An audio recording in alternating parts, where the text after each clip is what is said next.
Hello, everybody, and welcome back to this Move, Sweat, and Suffer podcast with your co-founders, Lee Hazard from Strong and Conditioned, and myself, Joe Hotai. It's great to be back with you. Feels like we haven't had a catch-up for a while, but that's because we've both been busy, respectively. But it's great to see you, brother. How you been? Yeah, excellent, mate. Absolutely. It's good to see you as well, mate. I was starting to forget what you look like. I was laughing at your message saying that what did you say? You felt like I had ditched you or something. I Yeah, I haven't felt heard that from you him. had went rogue. You turned into a rogue operator. Yeah, okay. How's work and everything been for you, bro? Seems like you've been quite busy as well, and so busy, in fact, that your hair's growing around on the top as Yeah, well, mate. yeah. I've kind of let my barnet. I'm kind of taking the hairdressing tips off you. Yeah, yeah. And I've just decided to go completely wild and let my barnet grow. But no, I'm going to shave it soon because Oh, I was convinced it was a wee bit grown at the top there. And I thought maybe all these puppies are like sort of inducing hair growth with the amount of testosterone that's flooding my body. But that's me just fantasizing as usual. So basically, it's you know that way when you're going bald, the only person who doesn't see it is you. Like everybody sees it, but you don't because you don't. It's like the only time you ever see it is when you go into it. Like for me, it was going into a shop yeah. and you could see the CCTV. And I was at the counter and I could see my butt. I went and said, oh, Jesus, I'm going bald. And this was when I was 19. Really, 19? No, I'm joking. Probably in my How, late 20s. late 20s. Late Well, 20s. that's still early, eh? Oh, mind you, I suppose Yeah. it's not that Thanks, uncommon. Dad. You're welcome. You're welcome. No, not my actual dad. Yeah, yeah. For Oh, true. passing on his male pattern baldness genetics. And how's work been? The training and clients and the gym and Yeah. It's just been ticking along, mate, as work usually does, mate. yeah, Just turning up, grinding, mate, as usual. 500 burpees a day. I see. Yeah, aye, 500 burpees a day, mate. And Why was I'd love that? to say it. Sorry. Why was that? What inspired that? Like, I just felt that, like, after doing that marathon burpee session, that I'd lost a bit of motivation and I'd lost a bit of my fitness. The routines that came after that, I was finding difficult to get through them, like, very difficult. So I felt like, obviously, when these things happen, you need to strip it back. I feel you need to go for a back to basics approach. So I felt that getting in a very simple format but keeping the reps high would probably bring my fitness back up. And to be honest with you, I feel like it's coming back within the first week. I did 500 today, and it wasn't unbroken, but I never stopped moving. Like, Yeah, you know, the way you're getting the wee running yeah, on the spot in between your reps instead of resting. yeah, But all my burpees are coming under the 45-minute mark, yeah. That's good. so that's a good barometer, and Yeah, hopefully that trickles down as time goes on.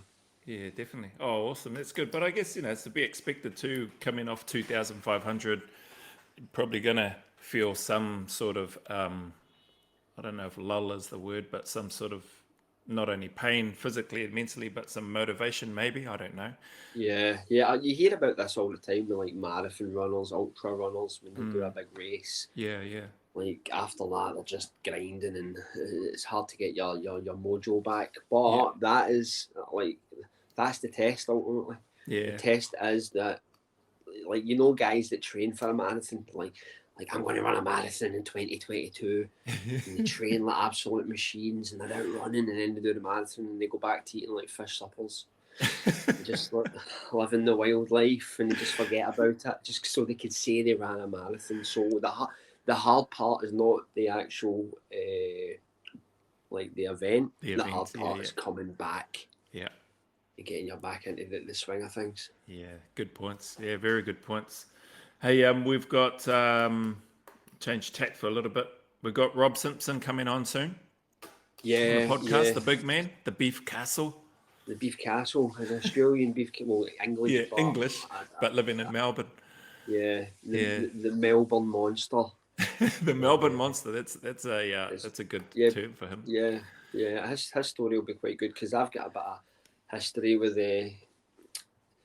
Rob, having crossed paths with him plenty of times on That's right, on the weightlifting other. forums. Yeah. Yeah, it was obviously me that got him into doing burpees. I discovered Rob. You discovered Rob. Yep, Yeah. I was waiting for that. Another one in the strong and conditioned stable.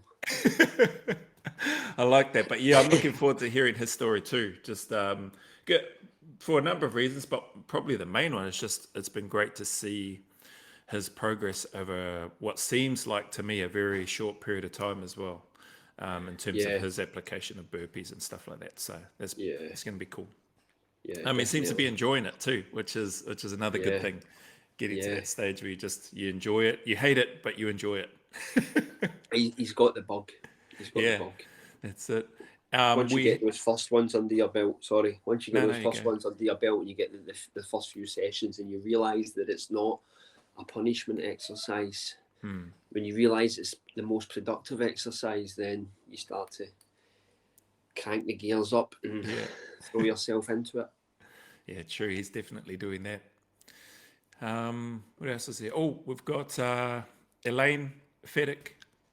She's scheduled to be on the podcast. I think at this stage, bro, I'll send the details. It's in February, early February, so I'll send you through the details. But looking forward to speaking with her. She'll be our first, or at this stage anyway, she'll be our first female guest on the podcast. And I believe she's not long been off some sort of surgery as well. So I'm not sure what the surgery was, but she's been, because she was quiet for a bit, but I noticed she's been coming back for the last few weeks now. So it'd be interesting to get her view as a woman in this space, because to me, I don't know about you, but it does seem to be quite male dominated. Yeah, absolutely. It's very rare that you see women doing these sort of high rep burpees. I've not seen a lot of them on YouTube, to be honest with you. Yeah, that's true. So seems to be quite a male dominated sphere. Yeah, so it'd be interesting to get her take and how she feels about that and what got her into it. It's she seems like quite an interesting woman, so we'll see how that goes. And other than that, I haven't seen. That's what I need to check up with you. I haven't seen 10 Stretch do his 150 yet. Navy SEALs. Yeah, and you probably never will. What? He's done his 500, mate. So did he lie to us after because he wore his Gymshark top? Yeah, I don't know, mate. I don't know what he's going to do. He could surprise us. I know he released a video there a couple of days ago with a wee 10-minute challenge. So yeah. I've seen the challenges. He's still keeping his feet in the burpee bath, so to speak. I'm going to have to get on there and leave a comment. Yeah, you need to leave a comment, mate. You need to leave a comment with all the other weird comments he gets. Like, I look at his comment page, I'm like, these guys aren't burpee guys that are talking to him. These are like bots, Russian bots. He's interacting with Russian bots. He's interacting with Russian bots. He'll go mad when he hears this. Like, his video was quite good. He's just went in a completely different direction from your usual burpee style video. It's like tight editing, him speaking in the middle. He's just showing off now. He's just showing off with his editing skills. He's got his wee technological setup. He's like a James Bond villain. Like, they've got the 50 screens running about them. Yeah, I'm gonna delete his video off our Move Sweat Suffer podcast now. Don't mate. He'll go into a pit of despair. No, it's cool. Who else is there? What else has been happening? Oh, Jebe Gastra. That guy's been blinking, pumping out some work. You seen his stuff recently, or just? Yeah, you need to get him on the podcast. Actually, yeah, 100%. You need to get on. He's a monster. Yeah, he's a monster. Absolutely. So, do you want to reach out to him, or you want me to contact him? I don't mind. Yeah, I mean, I can reach out to him. In fact, I'll just leave a comment on his YouTube because I don't have any other contact details. He's not on Instagram, which is usually my port of call for. Yeah, true. Getting in touch with people. So yeah, he's definitely a guy whose brain you want to pick because he just walks out like an absolute machine. Yeah, and I love all the other stuff that he does, or the handstanding stuff that all that type of gymnastic stuff that he does. He's got a lot of time in his hands, I think. I get that vibe off him. Do you know what I mean? Like, they can do these, guys like me and you can't do these routines. Yeah, man, he's Yeah, so it'll be really cool. Plus, I love his videos, the way he comes across. He's always full of energy, very positive at the start and his talking and stuff. So it's quite hard case, very interesting character. So looking forward Yeah, to having very him on. Dutch, very forthright. Yeah, You know the way the Dutch are, they're yeah, quite. They just say it like it's a bit like zero gravity training. yeah. So it'll be good if I hear him saying that he can't understand a word you're saying as well. That'll be Oh, excellent. he'll understand me. That's not a problem. That's not a problem. What else? What else been going on? What else been Well, happening? no, what else has been going on with you, mate? Like, that's the important Oh thing. yes, yeah. Well, that's one thing, eh? Yeah, that's another part that we are going to catch up about. So yeah, lots been happening. So I resigned from my role, from my work, Yeah, where I was as a services manager. yeah. Um, So what brought this on? well, a few things. Probably the main one is just needing to commit to doing what I really want to do. So there's a quote that I really like that allow your passion to become your purpose, and it will one day become your profession. And I don't know who said that, but it's stuck with me for a long time. And I know that I really enjoy training, moving, sweating, and suffering. I know that I enjoy trying to help other people, regardless of whatever means or medium that's able to take place, whether that's through this podcast or the other podcast, or whether that's in person, etc. I know I don't like being around people that aren't prepared to put in work. So I started, there's all this stuff that sort of ran through my mind, and I spoke with a few people and friends, and they said, mate, you've got so many things from your background and stuff that you've done, and they're things that I really enjoy doing, like creating Perth, Australia's first invitation only gym, as an example, the Mill. I love that. Like being and having the opportunity to go to Jim Jones in Utah, which was the first invitation only facility that I'd come across, and being able to train there for a month and to earn a t-shirt. What I loved about them is that their stuff isn't for sale. You had to earn it. And yeah, just all those things have always stayed buzzing around in my head constantly. And I was like, oh man, I need to do something that I really want to do. And then so that, and a long story short, that fast forwarded, I took Christmas leave from work. So I'd had a little bit of a chat with my general manager, awesome lady, before Christmas came around, before Christmas leave came around. So she's probably sort of had an idea that I'd probably look to move on. And then the first day back at work, went in and did some work, but then had a chat with her, and and resigned that day.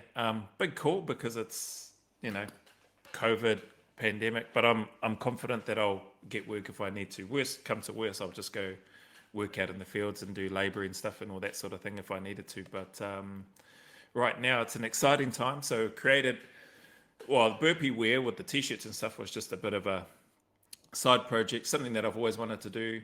Yeah. Make some clothing stuff, whack some words on it, and then just put that up there, see how it goes. So actually, I should just want to quickly thank Derek Towers, Chris Shada, oh man, Todd Bowler, and sorry I forget the others that have gone on there and just supported and brought a couple of items. So really appreciate that. That was unexpected, but really a very nice surprise. And then, so what we've created is Zero Alpha. And so Zero Alpha is going to introduce here to New Zealand anyway, its first SF or Special Forces inspired ultra endurance event, which will run similar to like your Spartan races, your mud, sweat and tears type races and that sort of thing, a handful of times over the year. But it's got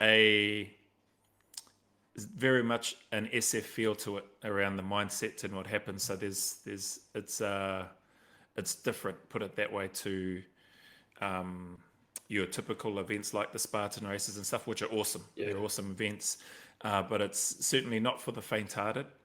It's for those that potentially want to have a bit of an insight into what a Special Forces selection process is like. So there's the 24-hour mayhem event, and then there's the 40-hour devastation event, aptly named, because that's what's going to happen for the participants. But excited about that. So I had a few comments and conversations with a number of people, and they said, "Man, wouldn't it be cool to if you could take part of a special forces selection and mold that into an event that's open to the public or anybody that wants to have a try, whether that's the blanking fitness enthusiasts or elite level athletes or challenge seekers or just people that just want to know what all the hoo-ha's all about, Yeah. and package that in a way that they can come and experience that, or at least a portion of it, within the safety boundaries of an endurance event itself." And those thoughts and comments, they just sort of came up intermittently over the years, but also even more frequently during this COVID lockdown here in New Zealand anyway. And I thought, man, you know what? I'd love to do that. That's what I want to do. It's run by former SF guys that are doing it, so that the participants have an authentic experience with regards to how it runs, but they won't know what's going to happen until they're on the course, or until they're on the event, I should say. And it'll culminate if they're still there at the end. So participants, if they want to withdraw, because it's not uncommon for people that go on a selection course like that to withdraw after the first day or within the first 2 days. If they want to, they can, absolutely. Everybody's treated the same as what a selection course would be run on that event. But at the end, it culminates like they do with a barbecue, relaxed environment. They get to know the people or the directing staff or the event staff as people. They get to find out a bit more of the insight, and then they, by the end of it, they earn their items, their t-shirt, their cap, their hoodie, if they're still there, if they've completed it. If they haven't and they've pulled off, or they haven't earned it, so they don't get it. But all of that stuff, I guess, just to try to summarize, the reason for that is that the reason for the earning of the stuff is just around it. It represents that, stepping outside your comfort zone. It represents overcoming that fear of failure and or rejection. It represents to us that have been through those things the need to continually try to stay humble, that there's always somebody bigger, better, faster, stronger, etc. than you, but that you can do it. It represents the need to stay positive, keep a good attitude, and just grind, just work. So there's a whole bunch of stuff around what those items mean, and when somebody participates on either one of those events, they get those things actually the Mayhem one, because it's only 24 hours, they get a t-shirt, but that still represents those same things. Somebody willing to go through a 40-hour event will get the cap, the t-shirt, the hoodie, with that. And so those things there for me, and for those of us that have been putting it together, man, it's just been flowing, eh? So the website and stuff should be done by the end of next week and be up and all that sort of thing. Whether or not we get any applicants is yet to be seen. Like, it sounds really good in our head, and it sounds good when I'm speaking about it, and it feels good, but time will tell. And so that's probably one of the main big pieces. So stay tuned for Zero Alpha coming out, and that'll have the details and stuff on there. New Zealand's first ultra endurance events, open to obviously anybody, and international applicants welcome, but with COVID-19 that probably won't happen for a while, so depending on what happens. So you kind of just threw this Zero Alpha thing in there. Is this something, like, are you organising it, or are you taking part? I'm the founder of it. Right, okay, right. For a minute I was like, where did this come from? What is that? That's random. Sorry, So I didn't explain it very well. No, it's just, you just kind of slipped it in. I was just thinking Boppy wear. We're talking about like some New Zealand tough mudder thing, know what I mean? But so how long have you had this in mind for? Oh man, I've had this in mind for probably, well, the concept was always there. Not quite as I don't know if refined is the word, but not quite as broad as what it is now. So the concept and idea has been in my head for a few years, but the idea was around more targeted and directed. So here in NZ, you have a number of people, not a large amount, but a number of people that are interested, and they have a direct entry process that you can apply to join the New Zealand Special Forces straight from Civvy Street. So you don't have to have been in the army and that sort of thing. But there's steps and processes and stuff in place. I don't know that they get that many people, and the success rate, or they've had a number of people, apply, something like 70, 80 odd, 65 thereabouts have been accepted to get on the selection, but only literally a handful have actually completed selection and been accepted. So passing selection's great, but the key part is getting accepted for further training to be able to continually progress towards being an operator. So there's been literally, like a handful. So that was the original idea. I was like, oh, what if I could create something that could give people an insight? Because a lot of the civilians that come on, they're not prepared physically, they're not prepared mentally, they're not prepared emotionally, and they're not prepared practically for what's gonna be involved in the process. So I thought, well, yeah, myself and my friends could really help in that space. And the thinking behind it was not so much from a business perspective at that time, it was more about how could we add some value to the unit and provide better prepared civilians prior to them going on selection. So they're more aware of all four of those things: physically, mentally, emotionally, and practically. They're going to be much better prepared before they go on there. And it's almost a filtering system before they go on to the selection. Because if they don't show what they need to be able to do, if they don't meet the requirements on that short little course that we're running, again, it was 24 hours, 40 hours, then we can give them honest feedback and go, hey, listen, it's great that you're keen to want to go there, but there's no, honestly, you're not going to unless you do these, and give them some advice and tips on that, because they might still be really keen. And that's something that you don't get from the unit. So if you go on and you fail, you're lucky if you get any feedback, but 9 times out of 10, you won't. It'll just be thanks, but no thanks. And so see you later. So you walk away not knowing what my strengths are, not knowing what my weaknesses are, not knowing what I did wrong or how I could improve. And then guys lose, or people lose the motivation to want to go. But that's part of the process. I mean, if people really want to be there, they'll try and go away and they'll work harder and they'll come back. But so that was the original sort of concept. But then I realized and thought about it. Well, if I want to finish work and focus on that full time, I'm not going to have very many people wanting to come. And it was along the lines of the mill starting that and being very, I guess, what was viewed as very elitist and not a very good business model. Like we understood as like, well, not many people are going to want to come if it's invitation only and they've got to meet these standards, blah, blah, blah. So I guess all that stuff that I've been lucky enough to do in the past and a bunch of other things combined to where I was at nearing the end of last year and where I'm at now. I thought, well, I've learned from those things. I've taken a lot of experience from that, starting the business, going through that grind, and then leaving at a time when we were doing quite well. Actually, I was getting quite a lot of public attention. We were working with a couple of professional sports teams, one of the AFL teams we'd just done some work with, and then the rugby team at the time, one of the Super Rugby teams had contacted us and was getting ready to do some work. So I know that it has an appeal to certain, I guess, individuals, clubs and groups and teams. And then this one, I thought, well, I can't keep it too narrow a focus and just focus on people wanting the direct entry path. So I started looking around and I thought, oh, hey, and then I had conversations with people, and then memories of some of those conversations came back, and then some recent ones during this lockdown. And and then some of the people, my thought actually, my reply to that was, I don't know how well that would go during the COVID lockdown. Like, who's gonna come? Are we gonna keep distancing and all this sort of stuff? And it's probably doesn't sound very good from a financial business model. And then I thought, stuff it. Like, there's all this stuff now. We're not going to stay in lockdown forever. And if I can start now and work on it now, and then I can do other bits and pieces to keep income and stuff coming in, which other stuff has come up as a result, then I'll do that. So. But what I've felt, and I sort of touched on it with you, I've never felt so free.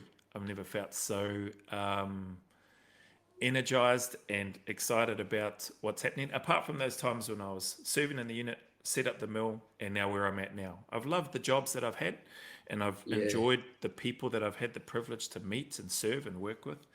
But this is something else, and I'm really excited about it. No, it definitely sounds exciting. What's the market like for that style of event in New Zealand? It's quite well. I know that these events that happen, like, because they got all those Tough Mudders and the Move not move, Mud, Sweat and Tears and Spartan races and all these other endurance races. It's pretty good from what I've seen Yeah. in there. When I say pretty good, there's a few hundred people that will turn up to every event. But these events, minimum 10, maximum 20. We're not Hmm. we're not blowing out the numbers, because then I'm going to have to get too many people on board to support that. So there'll always be a staff with each group. So we'll break those groups down into their numbers. There'll be safety involved, vehicles, comms, all that sort of stuff that is organised, but that's easy enough to do.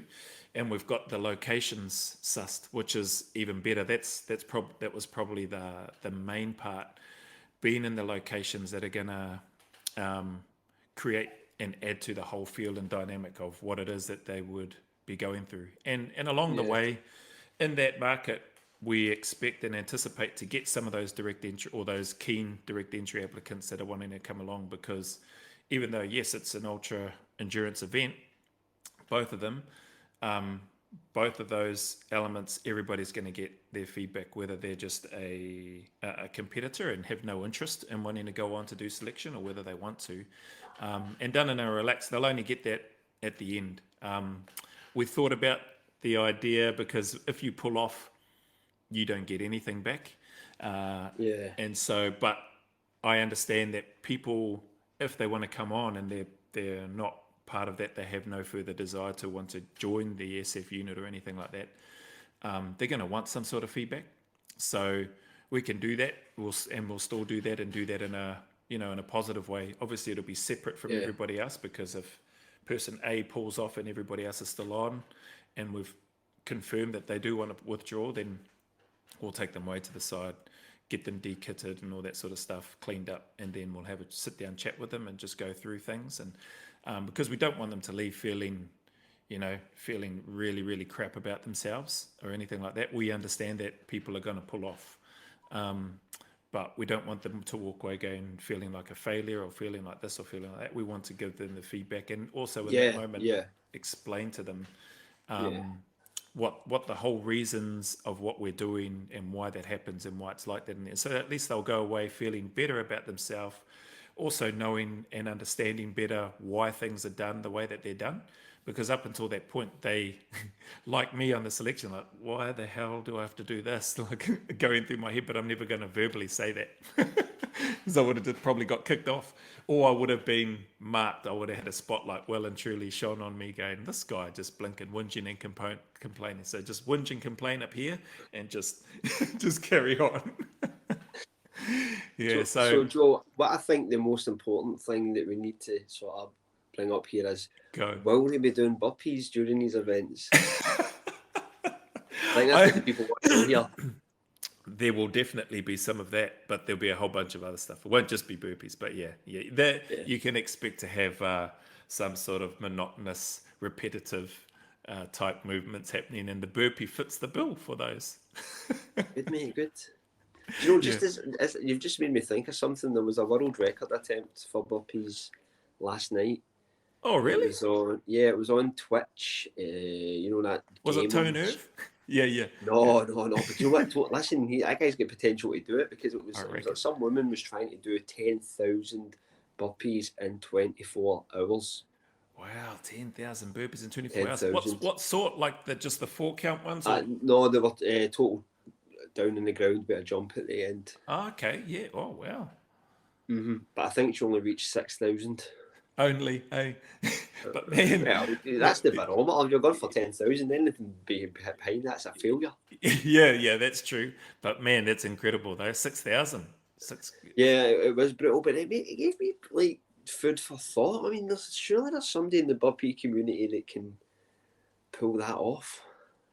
Oh, there'd have to be. I reckon there'd be some. Could, man. 24 because hours. 6,000. Yeah, well, I did 2,505 hours. Means we're 6 counts. Yeah. And I think 6 counts are probably harder than these burpees, because you're counting every single step through the burpee. So that's slowing you down. Yeah, definitely affects your wind, I know it does for me, but I like that aspect of it. I don't like it at the time, but I like it. Yeah. You know what I Sorry. mean? So anyway, you were saying, sorry for interjecting. You just No, that's the world record. Well, coming back to what that world record that you spoke about, Toe Nerve, definitely James Bruce, maybe Busy Dad. I could see him getting out his calculator and his charts and his screens, and he'll be like, oh yeah, that would be. I need to be doing yeah, one his burpee PowerPoint presentation. every 7.2 seconds. You could just No, see him wearing like a suit jacket with like leather elbow patches while doing his burpees. I would love it. Like those guys, though, I reckon they could. As much as we like to make fun of Busy Dad, he's very. I love his approach to his training because there is a lot of evidence to support, that scientific-y type approach to training, that sort of thing. I don't know if he'd call it scientific, but definitely there's a method to his madness, which is great. No, he's very like intelligent. He's Yeah. he's an intellectual, definitely. Yeah. And like his breaking down numbers and doing reps like per minute and work. Yeah. That's beyond me. It's like, just move, mate. Just get started, would you? Just get moving. But I totally respect it. Yeah. Because there's an end result. Yeah, true. But he says he's going to do 1,000 burpees in 80 minutes, which I think he can do. I think he'll do it. 68. Yeah. I reckon he'll do it. I reckon he'll do it as well. Yeah. But at the same time, like I laughed when I seen him like put that out there because I knew I could see where he was coming from because he's got flu and he's feeling really sorry for himself. And, like, he's making a video and you can tell it's like killing him that he can't get his 80 minutes in per week. Tell him you can still get your 80 minutes in, mate. Don't tell me. He's going to devote 80 minutes to 1,000 burpees, mate. So he's still getting his fucking 80 minutes in. But I could kind of like sort of transport myself into where he was coming from because I know the burpee fantasy was playing with his mind because he's not doing burpees, so he's dreaming about burpees. I'm going to do like 1,020 minutes. And then he's got the compass out and the like Pythagoras theorem, trying to come up with an equation to how could he achieve 1,000 burpees? How many burpees must I do per minute to get? But then that like the pressure that puts on you doing burpees. Like if you need to get a certain amount in within every minute, you're adding a whole new pressure. Yeah, that's true, eh? Yeah, mentally, physically. Absolutely. Yeah, but he loves it. Look at him, he loves it, and I love how he keeps doing it, even with his current quest with the 150 Navy SEALs in 20 minutes. That's huge. That's a massive amount of Navy SEALs to do in 20 minutes. I saw Toe Nerve smash it a few weeks ago now. Might have been even last year. 154, I think he did, in 20 minutes. Something ridiculous. But yeah, it's tough. And I've seen Busy Dad hovering around that 130 and that 130 between 130, 140 and then 125 to 135 range. It's wins and losses and good days and bad days, but it's amazing how the performance does fluctuate. Yeah, like you're not going to crack out. Like it's never going to be like linear in progression. Yeah. It's always going to. It's like fucking stocks and shares, man. Yeah.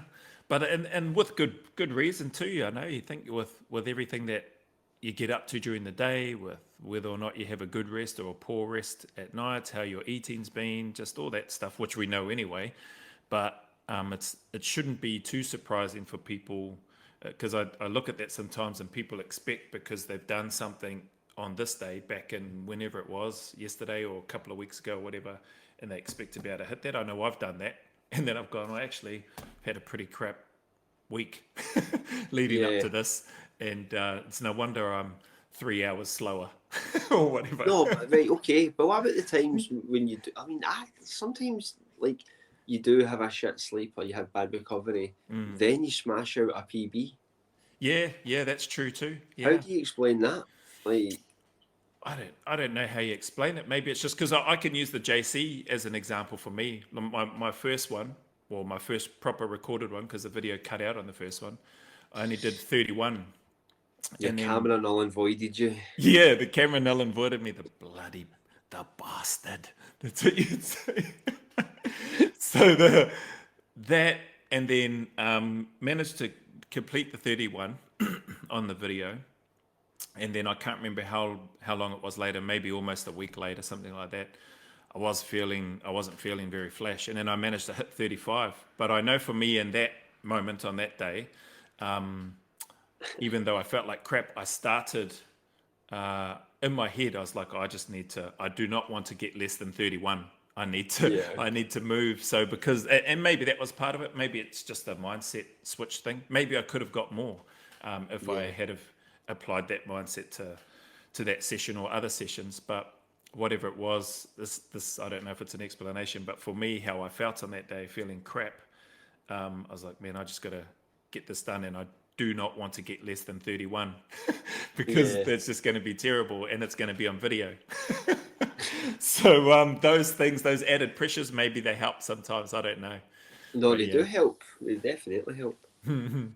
Like I did 500 during the weekend, and I've never done 500 below 40 minutes, and I kind of was going at a good pace. I'd go 200 out, and then like I had to do things during my workout, but like I try to keep away from the clock when I'm doing these things, because sometimes you don't want to stress a time, but sometimes the time catches your eye and you go, I'm doing this, I'm getting this time here, and then bang, it's like you just start cranking them out, you're like a piston, you're just and like next thing you know, you've got a fucking PB.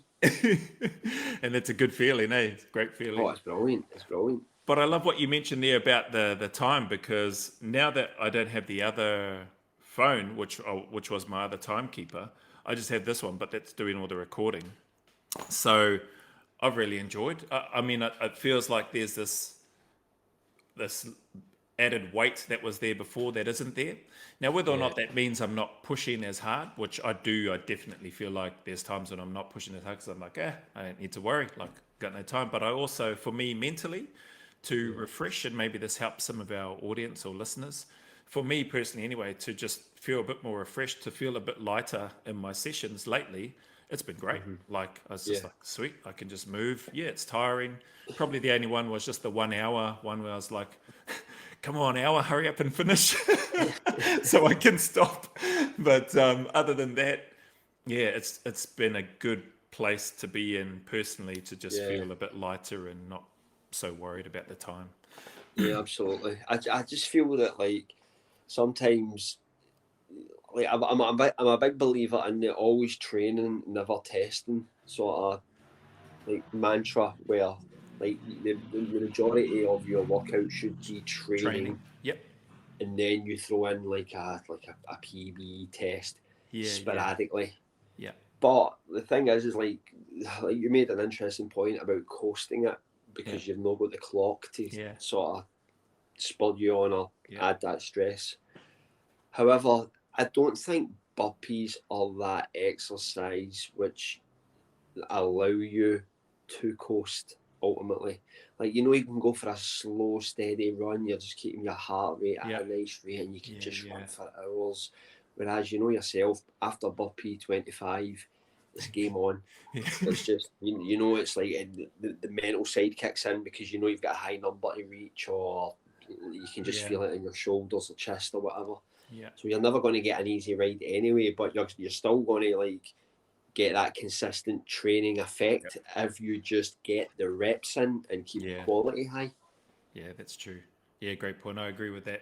Yeah, there is no easy time during burpees, especially when you're doing the high reps and, like you say, getting to that rep 25 and then just carrying on. I mean, you can go slow and you can, your heart rate can keep down, but all those joints and stuff start to ache and pain, elbows. I think that's like, for me personally, I think that's probably why I've went back to a more simplified approach.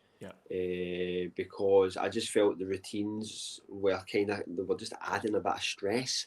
Having a YouTube channel and trying to think of routines to put up, I thought, I can't be asked with this right now. It's kind of hitting my training in a negative way. I'm taking my eye off the ball. I mean, I'm going to get a good effect from my routine. Routines are great, but it was taking me away from why I train, which is just to get fit and feel good. Yeah. So what I was also thinking there, I've kind of lost my train of thought. Yeah, right. So I've also added in the Iron Wolf CVPs, Yep. cardiovascular punishments, to my training block. Yep.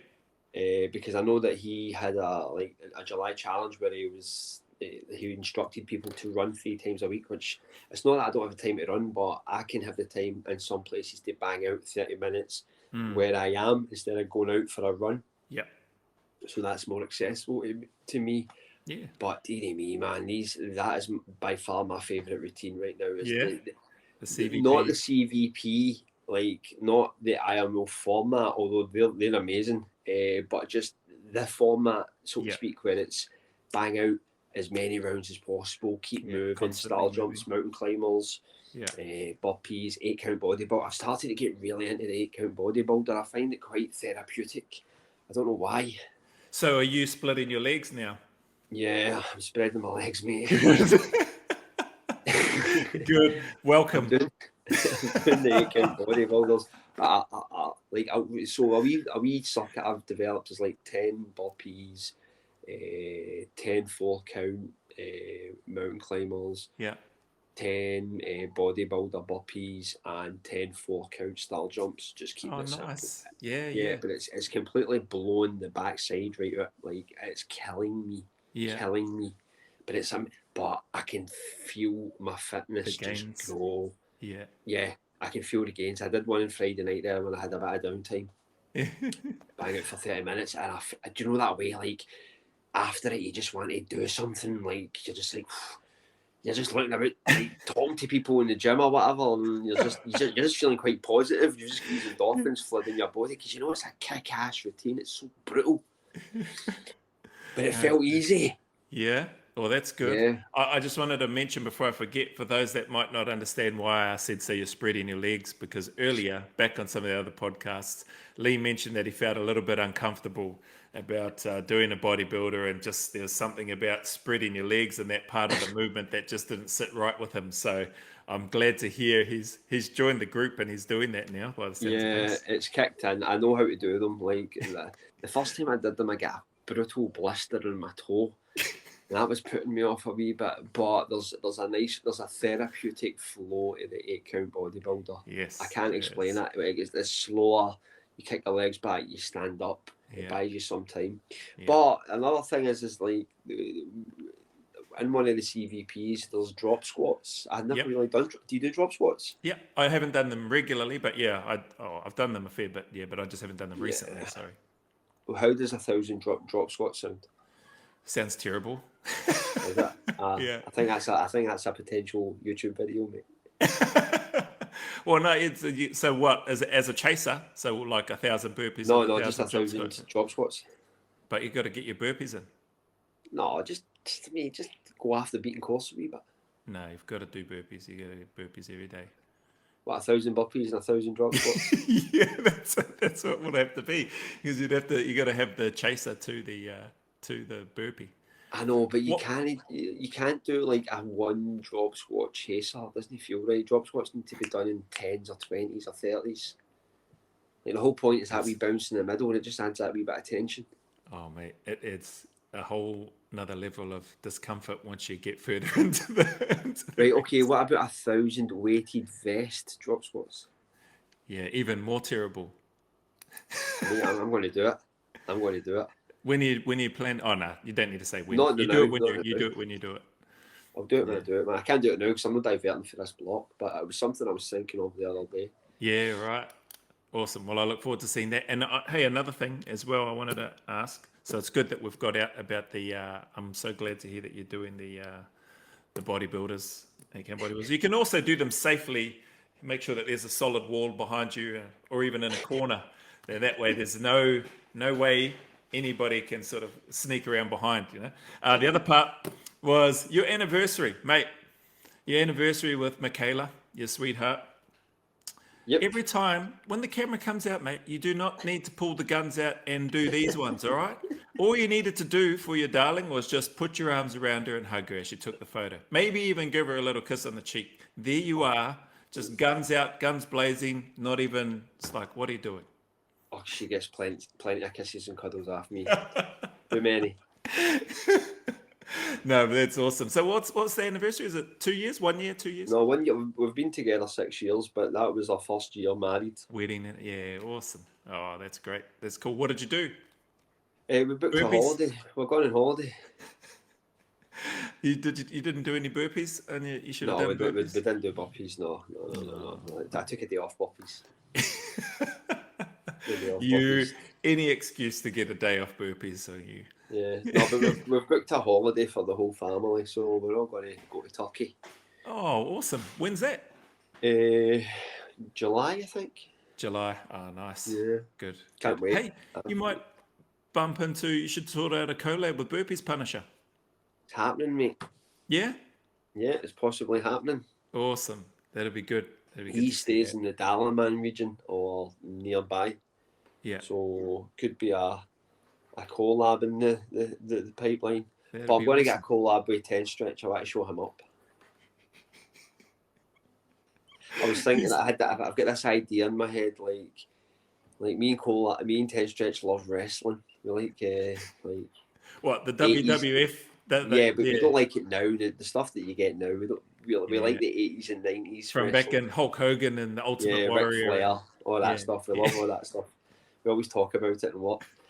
And I'm thinking like I'm going to do a collab with 10 Stretch, and I'm going to like put it out there that I have to come under my wing, and like, you know, like I'm his master. I'm his burpee master, but he's going to turn on me, and then we're going to create a YouTube feud. Excellent. That sounds good. We would just cut like 1980s, 1990s wrestling style promos. And are you applying those at the gym that you work at? No. We're just moaning about work. I was hoping to see some chairs getting smashed on the back and tables. Yeah, definitely. No, we'll start a YouTube feud and try and drive some traffic towards the channels. He's going to be Jake the Snake and Ravishing Rick Rude. You're going to have those. Yeah, Rick Rude's one of my favourites. Ravishing Rick Rude, that's one of my favourites.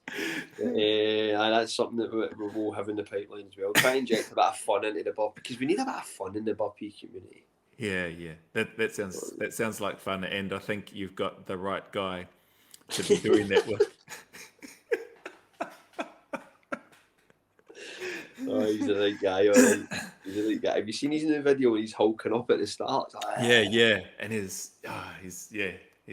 I was wondering if he was on something when he did that video, actually, and I watched it. And you know what? I tell him, put on there now. I saw him get, and I was like, skip. Went into the next video. It's like, see you later. I'll go check out these other videos. Oh, yeah, Burpees Bandit. Yeah, have a look at what he's doing. Oh, here's Rob Simpson. Oh, there's the Canadian Crusher. I'll go check out these ones here. Bloody Tone Herb's done 874 burpees in an hour. That looks painful. Oh, what a good idea. Yeah, I'll try and do that. Not 874, but I'll just move for an hour. Bloody Triple B, that guy. Heck, with all his work and stuff like that. He is the standard, man. I've said it. Just 61 years young, smashing out what he does. He'll cruise through 100 6-count burpees in like 6 minutes, if sort of around that mark, and just cruise, and he'll be right-o. Yep. Yeah, and to just talk about what he's going to do. Time for a shower. Get ready for work. See you later. And so, I know. But have you seen him with that wee black bun on? He looks like some cat boggler. Looks like he's boggling some house. Purple boggler. Can you say it? Purple boggler. It's like one of these stills you see for a CCTV camera, and they ask you, "Have you seen this man?" Performing weird exercises in somebody's house. That's right. No, but it's awesome. Yeah, good to see Derek on the mend. Yeah, well, I was talking to Derek the other day. Actually, Derek got in touch because I think he thought, I think he got a bit of a wake up call with like a routine he did, and he thought he needs to get his fitness up. So I think he's doing a challenge where he's going for like 202 pumps. Nice. So hopefully that goes well for him. His knee seems to be back back in action. So Yeah. Good luck to Derek. Hopefully I'll be keeping a close eye on him. Yeah, definitely. That's been cool.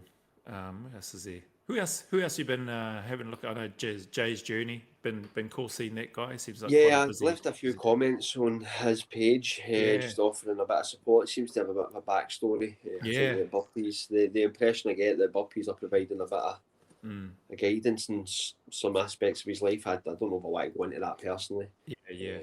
but that's just the vibe I pick up on. So hopefully that can spur him into action and he can find something to focus on. Definitely, eh? Because that's Burpees have got that effect. I think we've spoken about that. Like Yeah. they've got that invigorating effect, Yeah, which a definitely. lot of people might buy into. Yeah, and I think for those people, or anybody willing to just sort of get past that first few days, or might even be weeks, might be Yeah, months of that grind. But man, if they can get past whatever that point is for them and just carry on, all right, there's so much. Well, in my view, anyway, there's a lot of benefits to be had, not only mentally but physically and all that sort of stuff. So yeah. hopefully they But you know can. what? I always tell people that they need to get that 500 done. I think the 500 is the moment when you go, oh, where can I go I've with this? arrived. Yeah. I think the 500 is a milestone. Yeah, Like 300 is a milestone. Your first 100 unbroken is a milestone. Your yeah, 300 is a milestone. But your 500 is when the game opens up, yeah. in That's my a good point. opinion. Yeah, You yeah. know, you get those computer games where you, like, the first hour is like teaching you the controls, but it's No, doing I it in a don't know. format where you think you're playing the game. And you're like, oh, right. And then, like, you do something and the whole world opens up to you. What are you doing playing those games? What games are you I talking don't about? play them anymore. I used to play them years ago. With But 10 stretch? he still plays them. Yeah, you did say. I know, mate. I just sold. I used to have an Xbox, but I get rid of it. It was nothing. I've just not got time for it. I don't have the you, mentality for it anymore. you definitely don't have the time for it with the wee ones running around everywhere causing havoc. But I'll get back into it when they get their computer and they've got a bit of free time. Yeah, true. True, yeah. My son Ronan, he's got an Xbox, but he likes to play it with his friends, so I don't really get to play it with him much. It's not like back in our day when you could only play it with a friend sitting next to you. Hard case. And what about you, man? Like, what else? So we spoke a bit. You asked me about what I was up to. Are you working on anything for Lee Hazard and your family, like a project or whatever that you want to do, or something that you've wanted to do and been putting off? There's a few things in the pipeline within my household at this point, but my main priority is just Hang on. working. I'm not talking about home maintenance jobs that you haven't fixed yet, like piping and plumbing and doors and fixing screws on handles that have fallen out. I'm not talking about that, mate. No, we're just right now we're at a stage where it's like just making sure that like the kids are in the right path, and that takes up the most of my time. Just being a dad, Yeah, cool. Definitely. I would say that's the prime majority of my life is taking care of my kids, just doing things with them, and my wife as well. Awesome. You know what you should do? You should create a backpack and put your little one on your back and do burpees with them on your back. Well, do you know what? I used to have one. I used to have a wee like those pouch one of those things. Yeah. But he's too big for it now. Oh. He's too big for it. In fact, I did a video a couple of weeks ago where when you were holding him and squatting. Yeah, do you know what? It completely gassed me. I was blown out my backside. He was good at counting for you too. I liked how I liked how at times we just stayed on 3, well, it sounded like 3. You're like up to 15, 10, 15, whatever it was. I was like, yeah, no, you need to listen to the wee man. For the first few sets, he was like trying to do burpees with me, but his style of a burpee's climbing under my belly when I'm coming for the push up. Did you know it was a fun workout? As soon I was actually dreading the parts where it wasn't the burpees that were killing me. It was holding him and doing the squats with him. That was killing me. I was having to adjust him in different positions, and it's a workout I've done with my kids before. By the way, it's a great workout. Yeah, it's a great workout. Especially time like together when I put too. Ola as well, and I can put her because she's a wee bit heavier. And they love it as well. They love getting involved. And you know Yeah. what? Like, I enjoy doing the workouts because I know that I'll never get like. I know you get your kids working out, but I believe that they'll follow that path by watching you as opposed to being made to do it. Yeah. Yeah, that'll be good. Mine didn't figure that out, so I just made it up. I know, mate. I know you crack the whip, mate. You crack the whip. Happy cheeks and muscles and the boys. But listen, Yeah. the burpee form is exemplary. They've been taught well. Yeah, they do. Yeah, theirs is better than mine, the little monkeys. Yeah. So we don't have them on the camera too much. So. Yeah. All I does burpees. All I know is she's always saying, "Daddy doing burpees, Daddy doing burpees." And she'll go down and do a wee all a burpee. I loved her video. I've got that. I showed my wife and the kids. Uncle Joe, give me some burpees. That was so funny. Thanks for that. Man, made my day. Yeah, seeing Ola. She's a wee character. She's hilarious. Seems Her like language is great. She's she's turning 3. It's her birthday this week yeah, right. coming up. So we've got a birthday and we're going to do things and we've got our presents and we're looking forward to it because she's at that age now where she's like aware. And, Yeah. like she still thinks it's Christmas right now. She's still singing all the Christmas songs. And, Beautiful. That's awesome. Bro, did you have anything else you wanted to chat about now? I didn't no, realise. mate, I've enjoyed this. I've enjoyed this format, mate. It's quite relaxed. I like these catch ups. So have I. Always a pleasure catching up with you, my friend. Well, Absolutely. to our audience, we thank you very much once again for joining Lee and I on this Move, Sweat, Suffer podcast. Lee, always a pleasure, my brother. Thank you for spending some time and the questions and the comments and thoughts that you've shared. I'd like to say they were insightful and helpful, but they're not. But no, they are for me, and I'm sure for our audience. But appreciate you, brother, and hope you have a good night there with your family. And don't pull the guns out too often. Like keep them on the D-low. All right, brother. You take care. Eh? Stay awesome. Stay safe. Speak to you later. Bye bye.